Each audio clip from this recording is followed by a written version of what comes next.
நாளைக்கான வீடியோ தாங்க வந்திருக்கு. வீடியோ வந்து சூப்பரா இருந்துச்சு அப்படிதாங்க சொல்லணும். கல்யாணத்தில வந்து பிருந்தாவ வந்து நம்ம கண்மணி இருக்காங்கல்ல, அவங்க வந்து கடத்திடுறாங்க. அவங்க டிரைவர வச்சு கடைசியில வந்து மாறன், வீரா வந்து கண்டுபிடிக்கிறாங்க. அதெல்லாம் பார்க்குறோமா சேனல மட்டும் மறக்காம லைக் அண்ட் சப்ஸ்கிரைப் மட்டும் பண்ணிருங்க.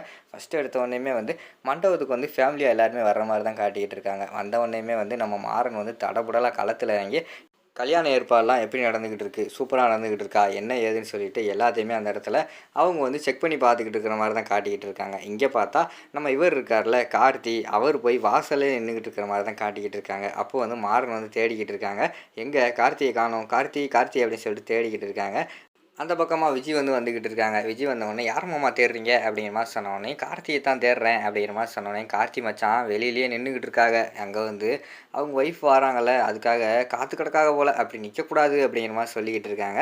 அவன் வந்து அங்க போய் நின்னுகிட்டு இருக்கானாம். "இந்தா வாரேன்." அப்படின்னு சொல்லிட்டு மாறன் வந்து போறாங்க. "டேய் கார்த்தி, இங்க என்னடா நின்னுகிட்டு இருக்க? நீ மண்டபத்துக்குள்ள போ. கல்யாணம் முடிக்கிற வரைக்கும் நீ பொண்ண வந்து பார்க்கக்கூடாதுடா." அப்படிங்கிற மாரி சொல்லிக்கிட்டு இருக்காங்க. "டேய் என்னடா நீ? நான் கட்டிக்க போறவடா. அவளே வந்து என்னைய பார்க்கக்கூடாதுன்னு சொல்லிக்கிட்டு இருக்கீங்க. இதெல்லாம் நியாயமா?" அப்படிங்கிற மாரி கேட்டுக்கிட்டு இருக்காங்க. "டேய் சொல்றத கேளுடா. தயவுசெய்து உள்ள போ. நீ பார்க்கக்கூடாதுடா. சடங்கு சம்பிரதாயம் அப்படி தான்டா இருக்கு." அப்படின்னு சொல்லிட்டு அந்த இடத்துல வந்து மாறன் வந்து சொல்லிட்டு இருக்கிற மாரி காட்டுறாங்க. விறுவிறுன்னு உள்ள போயிடுறாங்க. அடுத்து கொஞ்ச நேரத்துல பிருந்தா அவங்க ஃபேமிலி எல்லாருமே வர்ற மாரி காட்டிக்கிட்டு இருக்காங்க. அப்போ வந்து விஜய் வந்து சேர்ந்து வர்றாங்க. "கார்த்தி மச்சான உள்ள அனுப்பிட்டீங்களா?" அப்படிங்கிற மாரி சொல்லிட்டு அந்த இடத்துல மாறன் கிட்ட கேட்காங்க. உள்ள அனுப்பிட்டேன்." அப்படிங்கிற மாரி சொன்னோனே, "நல்ல வேளை அனுப்பிட்டீங்க. ஏன்னா வந்து கல்யாணம் பண்ற வரைக்கும் பொண்ண வந்து மாப்பிள்ளை பார்க்கக்கூடாதுன்னு சொல்லுவாங்க." அப்படிங்கிற மாரி சொல்லிட்டு அந்த இடத்துல விஜய் வந்து சொல்லிக்கிட்டு இருக்காங்க. "அவன் உள்ள போயிட்டான், உள்ள போயிட்டான்." அப்படிங்கிற மாரி சொன்னோனே, அவங்கள வந்து ஆடை தட்டெல்லாம் எடுத்து உள்ள வந்து கூட்டு போற மாரி தான் காட்டிக்கிட்டு இருக்காங்க. உள்ள போன பிறகு இங்கிட்டு வந்து நம்ம கண்மணி இருக்காங்கல்ல, கண்மணி வந்து அவங்க டிரைவர வந்து கூப்பிடுறாங்க. டிரைவர் வந்து தனியா கூப்பிடுறாங்க.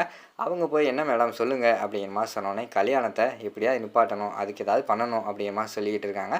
"சொல்லுங்க மேடம். நீங்க என்ன சொன்னாலும் நான் பண்றதுக்கு ரெடியா தான் இருக்கேன்." அப்படின்னு சொல்லிட்டு அவர் வந்து சொல்லிக்கிட்டு இருக்காரு. "பேசாம பிருந்தாவ கடத்திருங்க." அப்படிங்கிற மாரி சொன்னோனே, "மேடம் என்ன மேடம் சொல்றீங்க? பிருந்தாவ கடத்தவா?" அப்படிங்கிற மாரி சொன்னோனே, "ஆமா பிருந்தாவ கடத்திருங்க." அப்படிங்கிற மாரி சொல்றாங்க. "மேடம் கொஞ்சம் யோசிச்சு பாருங்க. அவங்க உங்க தங்கச்சி. அதனால தான் சொல்றேன்." அப்படிங்கிற மாரி சொல்றாங்க. "என்ன அவள என்ன கொலையா பண்ண சொன்னேன்? அட்லீஸ்ட் கடத்த தானே சொன்னேன். அவள கடத்தி கல்யாணம் நல்ல நேரம் முடியிற வரைக்கும் எங்கேயாவது கொண்டு போய் கண்காணாத இடத்துல வச்சுருங்க. அதுக்கப்புறம் வந்து நான் சொல்கிறேன் சரியா? நீங்கள் அப்போ கொண்டு வந்து விட்டா போதும்." அப்படிங்கிற மாரி சொல்லிக்கிட்டு இருக்காங்க. "என்ன சொல்கிறீங்க மேடம்? நீங்கள் சொல்கிறது உண்மை தானே? பண்ணலாம்ல." அப்படிங்கிற மாரி சொன்னோனே, "நானே சொல்லிட்டேன். அப்புறம் என்ன? என் தங்கச்சிய கடத்துங்க." அப்படிங்கிற மாரி சொல்லிடுறாங்க. "சரி மேடம் நாங்கள் பார்த்துக்குறோம். நீங்கள் ஒன்றும் கவலைப்படாதீங்க." அப்படின்னு சொல்லிட்டு அவர் வந்து 2, 3 அடியாள்களோட சேர்த்துக்கிட்டு அலையிறாரு மண்டபம் பூரா. எங்கடா இந்த பிருந்தாவ வந்து ஆளவே காணோம். மேடம் வேற கடத்த சொல்லிட்டாங்க. இந்த நேரத்தில் அவங்க வந்து தனியாகவே சிக்க மாட்டேங்கிறாங்களே. கூட வந்து எப்பயுமே யாராவது இருந்துக்கிட்டே இருக்காங்களே. என்னடா பண்ணுறது? அப்படின்னு சொல்லிட்டு யோசிச்சுக்கிட்டே இருக்காங்க. அப்போ பார்த்துக்கிட்டோம் நம்ம வீராவும் இவங்களும் இருக்காங்க.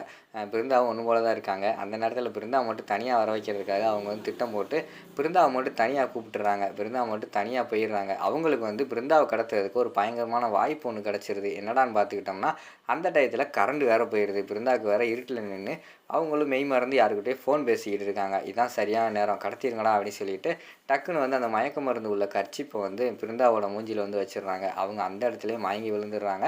உடனே வந்து இப்படியே இந்த இடத்துல இருந்து கடத்தி கூட்டு போனால் நமக்கு வந்து டவுட் வந்துடும். உடனடியாக வந்து சாக்குக்குள்ளே கெட்டிடுவோம் அப்படின்னு சொல்லிட்டு சாக்கு வச்சு சாக்குக்குள்ளே வந்து கெட்டிடுறாங்க பிருந்தாவை. பிருந்தாவை கெட்டி அந்த இடத்துல வந்து தூக்கிட்டு போகிற மாதிரி தான் காட்டிக்கிட்டு இருக்காங்க.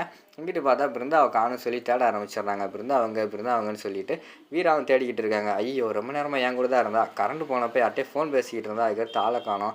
மாறா எனக்கு வந்து எங்கள் அக்கா மேலே டவுட்டாக இருக்குது அப்படிங்கிற மாதிரி சொல்கிறாங்க. யார் அண்ணி மேலேயா அப்படிங்கிற மாதிரி சொன்னோன்னே, ஆமாம் அவள் தான் இந்த கல்யாணத்தை நிப்பாட்ட போகிறேன்னு சொல்லிட்டு இருந்தால, அவள் தான் பிருந்தாவை கடத்தினா கல்யாணம் நிப்பாட்டின்னு சொல்லிட்டு கடத்திடுவா. நம்ம எப்படியாவது வந்து கண்டுபிடிப்போம் அப்படின்னு சொல்லிட்டு அவங்க 2 பேருமே சேர்ந்து பிருந்தாவை வந்து கண்டுபிடிக்கிற மாதிரி தான் காட்டுறாங்க. அதோட பார்த்துக்கிட்டிங்கன்னா அந்த எபிசோடு வந்து முடிச்சிடுறாங்க.